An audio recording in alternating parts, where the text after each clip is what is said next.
Welcome to the Secret Life Podcast. Tell me your secret. I'll tell you mine. The best way to support the show is to subscribe and share. If you haven't left a review or ratings on iTunes, please do. It helps more people find our show. And if you want to be on it, please shoot me a note at secretlifepodcast@icloud.com.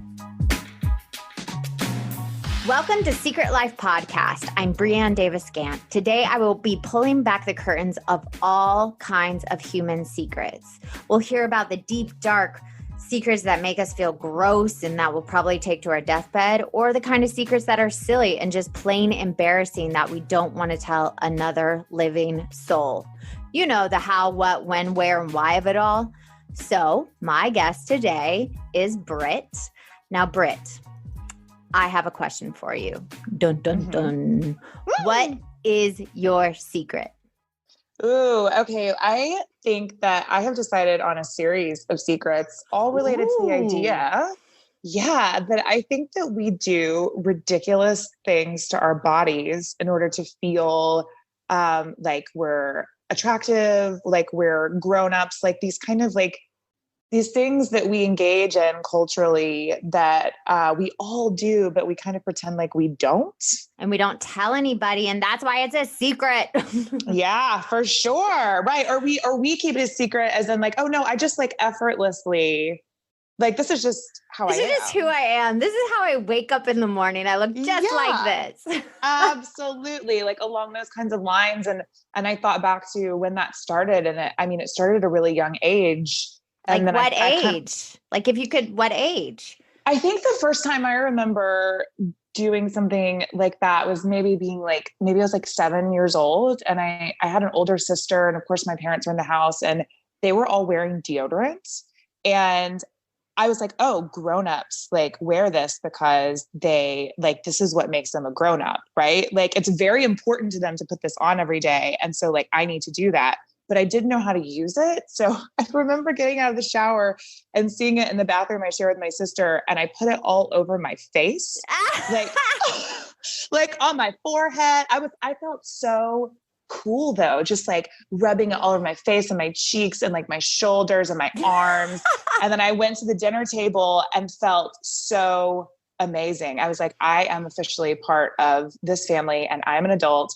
And my parents sat down and my sister sat down and they just died laughing. And they're like, what did you do? What is all over your body? And I was like, nothing. What are you talking about? Nothing. And I think it's that first thing of like wanting to belong and kind of alter yourself, but also not wanting to admit that you've done it. So did you admit it? Did they figure it out? Oh, they figured it out for sure. My mom probably licked my forehead and tasted it and was like, oh my God, that's deodorant. Like, what are you doing? And then I think she realized she needed to have a talk with me about like what deodorant was and when was the appropriate time to use it. But that's one of those things where like the details get lost. But as a kid or like as a teenager or even as a young adult, as an older adult, you get these cultural cues that you're supposed to be doing something in order to be appropriate or attractive. And I think that was one of those things that I thought I wanted to engage in. Well, that's so funny because I have a 2-year-old son and he sees his dad put on deodorant and now he's making him hold up and put on deodorant, like fake put it on. So it's so funny you said that because my son just did that. Yeah. It's that modeling behavior, right? So what was the next one? What was the next one you did? The next one that I did that I was just laughing about so hard when I was kind of like meditating on this is that I shaved my arms in middle school. Wow, yes. That's like a full-time job. That's a lot of work. I did it once because it is a lot of work. And I guess I thought, well, you shave your legs to be attractive. And I was going on this trip with my youth group and like there was like a couple of boys that I thought were pretty cute, probably some girls I thought were cute too, let's be honest. And I was like, well, we shave our legs to be sexy. So like and our armpits. So I should shave my arms because apparently all body hair is gross. I'm supposed to shave my bikini line. I'm supposed to shave everything. So like, I need to shave everything. So I did it. I shaved my arms, and I remember being in like the back of the van on the way. And one of the guys kind of rubbed my arm, and he was like, "Oh my God, your arms are so soft." And I remember in that moment, like receiving such validation for this choice that I had made, and looking at him and being like, "Oh my God, thank you so much." And he was like, "Did you like, are your arms just like this?" And I was like, "Oh yeah, absolutely. They've just always been this soft." Like, what? What? Oh my God, that's so funny. You totally like lied too. Oh, You're like, 100%. Yes. Same. It's like same with getting caught with deodorant. I was like, I don't know what you're talking about. Like, I am just made this way. did you still shave your arms? Is that still something you do? No. That was a one and done because the maintenance was impossible. And truthfully, like when you talk about secrets making you sick, which I do think is true because we store them in our bodies somewhere. Like we have to keep them somewhere. We have to hold that space. And that seems like a silly secret, but I remember at the time feeling the weight of lying. And that now that I had said this out loud, was I always just going to have to keep my arms shaved forever to pretend that I was naturally this baby soft, like hairless little sex object? I was like, no, I cannot keep this up. And so I stopped doing that and let it grow out. And I don't know if anyone else was in this time period, like Gap anoraks, where it's super cool. And so I just like wore my Gap anorak to school every day to cover my arms until they grew out to a normal rate. Not stubby, itchy. Yes, totally. Yep. Mm-hmm. Oh my God, that's amazing. But here's the great thing I have to say, at such a young age, you're like, I cannot maintain this. I cannot. No. Like, that's amazing, because I thought you were going to say, I now shave my arms till this day, because you wanted that. And instead you went the opposite way. You're like, this is just too much. I can't do it. It's too much, it's like, I really fully experienced the validation for it, but then the lie that came after, and then like the pressure of keeping that up was just too much. It was just too much. So.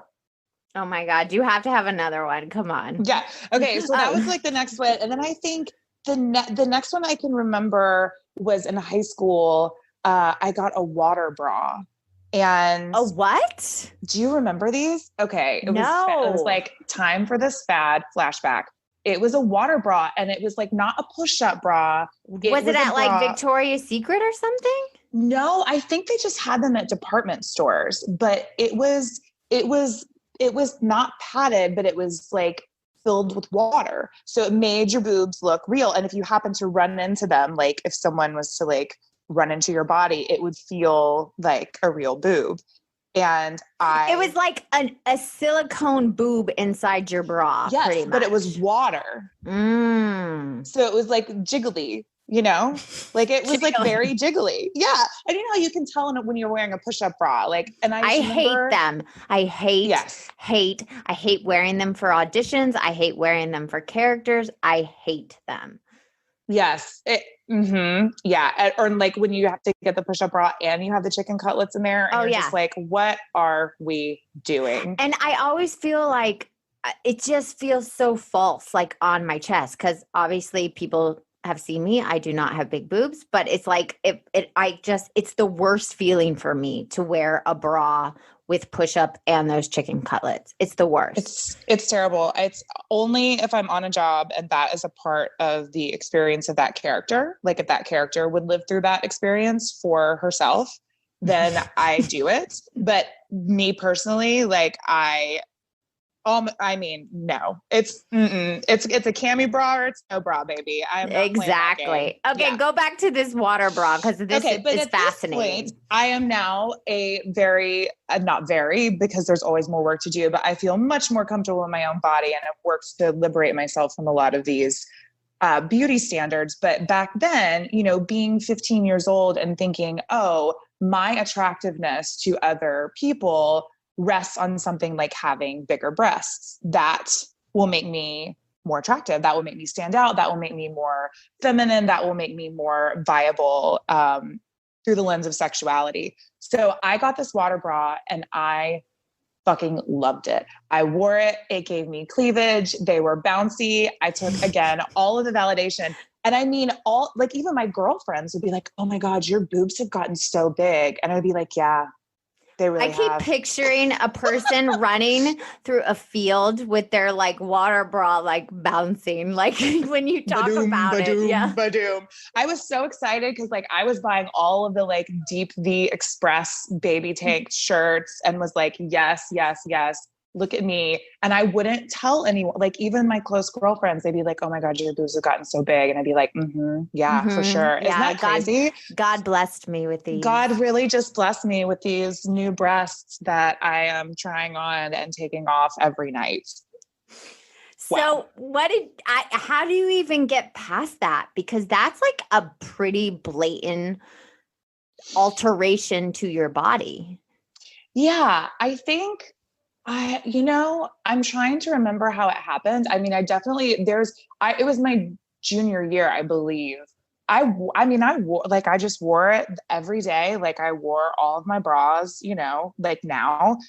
So I think at a certain point, my boobs probably got a little bit bigger just from puberty. And so I was kind of able to seamlessly transition into just not having it anymore. But I don't remember a day where I was like, no more water bra. I think but they probably stopped making them. So you stopped wearing them. Yeah, that's probably true. But I think it was just like, oh, this is again, a burden I can no longer bear. The idea that I have to keep faking it is just on a very low level every day case. It's like that is a low level lie that you're telling over and over again. And you have these little micro lies that you have to tell. And you don't, I was in the dressing room, so I was in theater and I didn't want to take off my bra and change in front of anybody. I had to go to the bathroom. I had to tuck it deep in my bag if I did take it off so that no one would find it, Wow. Yeah. Yeah. It's all of those things that you do that suck. Like it sucks the life out of you. And even though it's small, it's something you're doing in multiple ways every day to try to protect the appearance that you are not experiencing what you're actually experiencing. Yeah. And I feel when you're saying that, it's hitting me that it's like, you're not living your authentic truth in these teeny little ways, and they build up over time. Yes, absolutely. Uh-huh. Now, is there any glorious other moments where you just, another like another like secret thing? I do. Okay. This is more of like a funny story. That's a secret that I've just never told anyone, but it is related to this. I remember being in college and going on a date. I like had a date that night and I was like, I'm going to give myself a Brazilian bikini wax because you're going to do it. I'm going to do it. My God. Oh my God. Do it. I am, I don't have a lot of money. I'm in college. Like, here we go. I'm going to do this myself. I'm going to go to the drugstore. I'm going to buy it, because also in the effort of like a wax is anyone who has experienced waxing versus shaving is such a like clean rip, So again, it's like trying to achieve this effortless appearance of like, oh, I was just born with no pubic hair. I just always have this, glistening soft skin with no hair on it. You know what I mean? And buying into was it the Brazilians that actually created that? I think it's ridiculous. That is the most ridiculous thing, where a woman cannot have pubic hair. Whoever thought of that like needs to be taken out, like not in a mean I'll shoot you kind of way, just in a ridiculous kind of way. But in a like, let's have a kiki. Like let's have a pubic hair kiki. Yeah, you know what I mean? Like come on. Yeah. Okay, go on. I'm like dying right now. So I was like, listen, I'm saving money. I'm going to look like an effortless magazine girl. And so I get out a mirror. I like get down on the ground in my bathroom floor. I'm like, put the wax in the microwave. I do the whole thing. So you're supposed to let it, this didn't have cloth strips on it, if anyone else is familiar with that, but it just hardens. And then you like pull it up when it hardens. I don't know what I did wrong. Maybe I didn't use baby powder first. I'm not sure, but it would not come off. It was stuck. It was stuck. I had a giant chunk of like hard wax. Oh yeah, it's as awful and painful as you can imagine. Right now. Oh, for sure. And I was like almost in tears. I had this date like that night. I didn't know what I was going to do. I was horrified. I was like, there weren't like video calls at that point, although they're not like do a video call with anybody YouTube, no. how to get DIY Brazilian wax out of your pubic hairs. So I called the hotline and a very nice woman walked me through it. And I had to use baby oil and just like very slowly let the oil disintegrate the wax like a tiny bit at a time. How long did that take? It took like an hour and a half. It was so uncomfortable. And I have never told that story to anyone because I felt like an idiot, obviously. But again, it's that thing of like, well, I'm supposed to appear effortless in this, right? So even getting the Brazilian, like, why tell a story like that? Because once I did get it finished, or once I get a Brazilian somewhere else, it's like, oh no, it's just always been this way. I just am effortlessly maintained all the time, right? Oh my God. I haven't even asked you any questions. This is so amazing. All I'm doing is laughing. Yeah. Okay, I do have a question. These are amazing, but I have to say, you said you're in the entertainment business and you have, that's a lot of pressure. What are are there things you do now that you wouldn't do if you had that pressure on you? I actually feel like I have gotten to a really good place. You know what? That's not true. I would say the one thing, I would not diet nearly as much as I do. I really would. Right. Thank you. I was hoping you would say that. Yeah. Because I was thinking like, I can resist the temptation of a lot of the beauty fads. I am not a keeping up with the Kardashians person. Like I don't need to know about cellulite treatment or I don't need to know about shading or what do they call it? Contouring your face. Yes. Contouring your face. And then there's like the peels and the wraps it's not tempting to me. I don't even get my nails done. I don't even get my nails done. You know what? I actually got a gel manicure kit to give myself gel manicures at the beginning of this. Oh my God, this makes me really nervous for you. I've done a pretty good job, actually. I messed up my feet, but my hands look okay. So yeah, it's I'm just listen, I am going to do the best I can. And then when I get to set, if they need to fix anything, they can clip in extensions, they can give me the chicken cutlets, whatever we need to do, that's fine. And just so you know, people, everybody in Hollywood, every female wears clip-ins on camera. Nobody's hair is that fluffy. And I didn't even know this. When I cut my hair short, I thought I was supposed to have more hair, and people even with short hair put in clip-ins. I just have to say that because I didn't actually know that, and I'm an actress. Yes, and guess what? It's not just the ladies. The guys they have colored powder that they put onto their scalp to cover any hole. It's it is. And their beards, they get their beards perfectly little hairs, that little microfiber hair stuff they put on. Mm-hmm. It's important to know because I also didn't know that. I thought, extensions are just if you want your hair to be longer. Yeah, they make it fuller. I thought. Yes.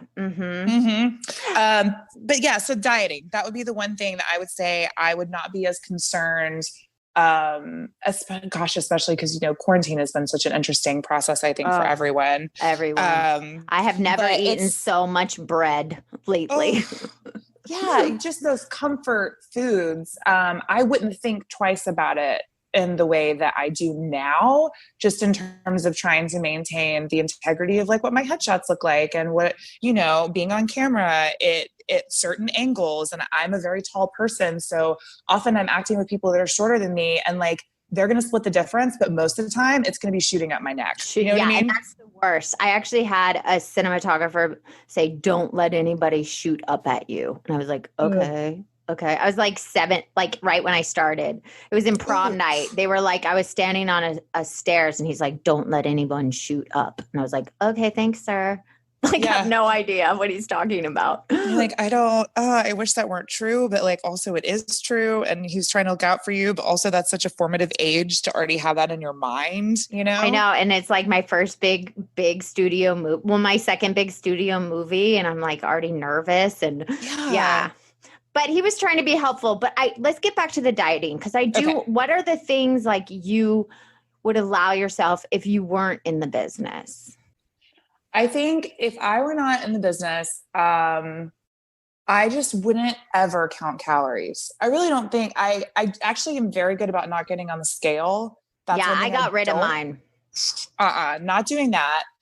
But I would say that, you know, I would comfortably live in a weight range that is probably 10 more pounds than I like to be on camera, because the camera adds about 10 pounds. That is not a lie. It is absolutely true. And it would just be nice to like get through a whole year of my life and not have a period of time where I'm like, okay, well, now we got to count calories because we need to be at a deficit. So if I work out this much and I eat this much, then I'll lose like healthfully a pound a week. And, you know, it's just all the micromanagement of it. And you know what?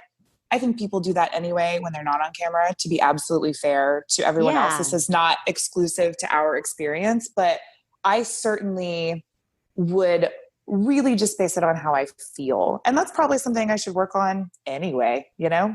Yeah. For me, it's when my jeans get too tight. Oof, I'm like, I have to like get them. I have to stay in this small pair of jeans because I know if they're too tight, I'm not at the weight I'm supposed to be for camera.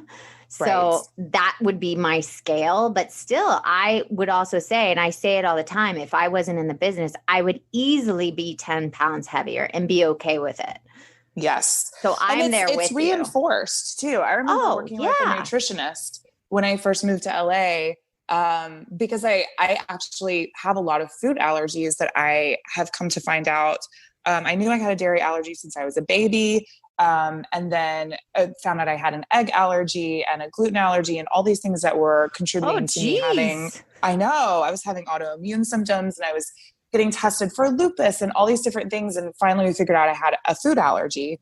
So I was working with a nutritionist and I remember that he was looking at my weight. He was like, okay, so we're going to give you this plan. And like, this should help you be in like a healthy range. And then he goes, oh, wait, did you say you're an actress? And I was like, yes. And he goes, oh yeah. You want to be at least 10 to 15 pounds under that then, since you'll be on camera. Like that is a nutritionist who was saying that.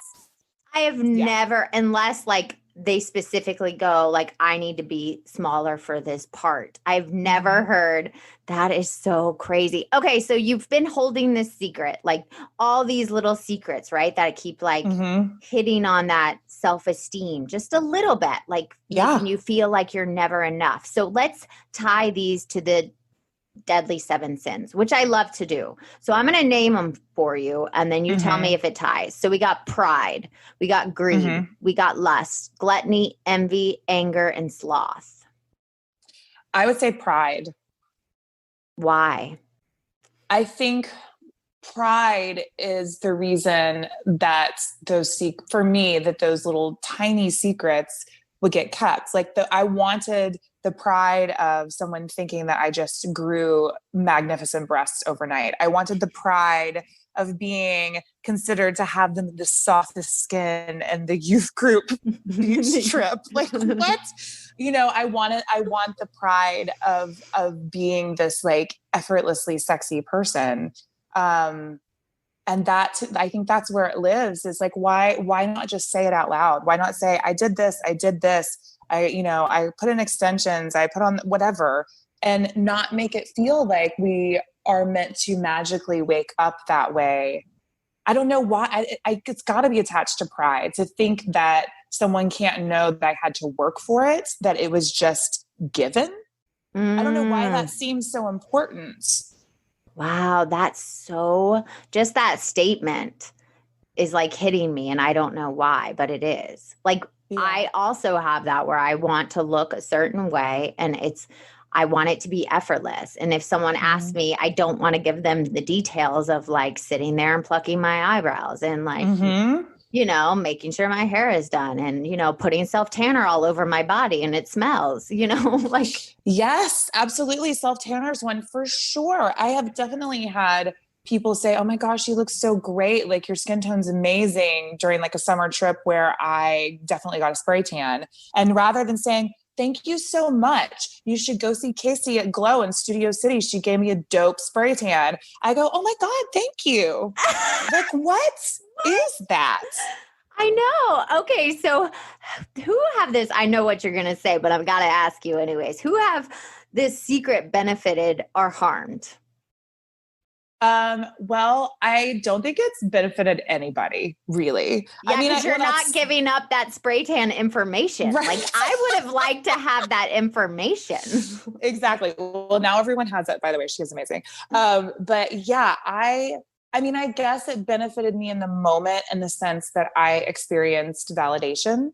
I felt very validated. And I'm sure that's what I was searching for in acting out that practice to begin with of waxing or, having great deodorant that makes God forbid I ever smell bad, then I won't be attractive. Like those kinds of things. Now I will definitely tell someone that I'm wearing deodorant. I would say I let go of that one. That was like a younger one that I was attached to just trying to feel like a grown up. But yeah, I think it benefited me in that way. And then it also harmed me in that way because it reinforced this idea that I was not enough on my own and that the prideful part of me wanted other people to experience and validate that I was enough with these tools that I was utilizing. And if I didn't let them know that I was utilizing them, then all of a sudden they just think I'm enough as I am. Right. So how do you move forward knowing all this now? I think, meditation is really important because it helps balance my brain between racing through all of those thoughts of what am I supposed to be like? How should I show up? What's going to be acceptable? What is considered, the evaluation of in this situation, what is considered to be the most prime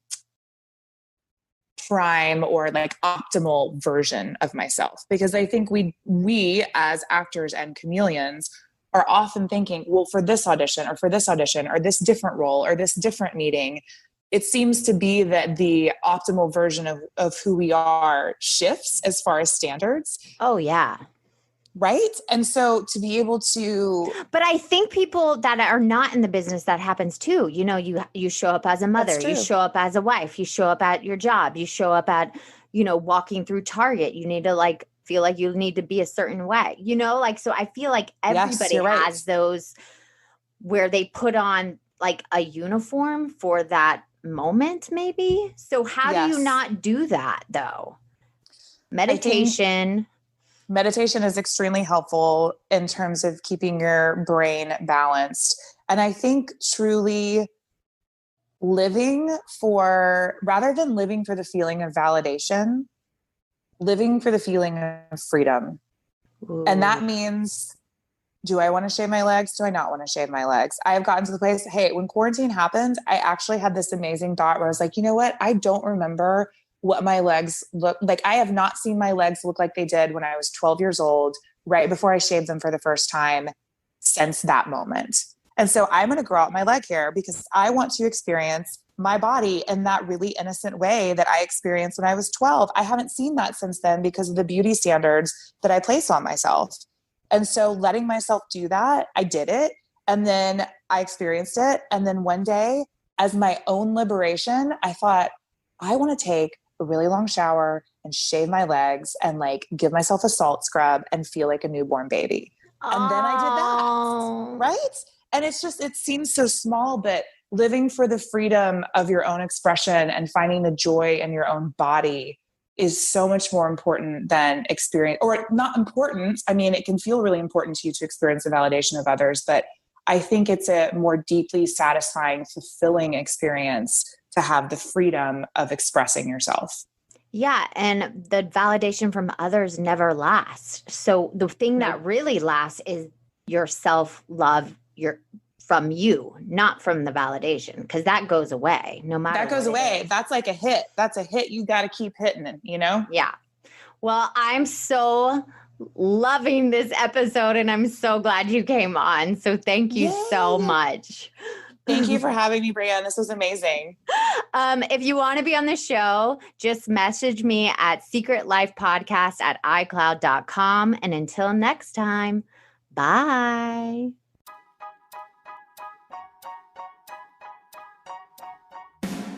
Thank you again for listening to Secret Life Podcast. Please subscribe, share, send me a note, and you can always support the show with a donation on our site, secretlifepodcast.com. Until next time, bye.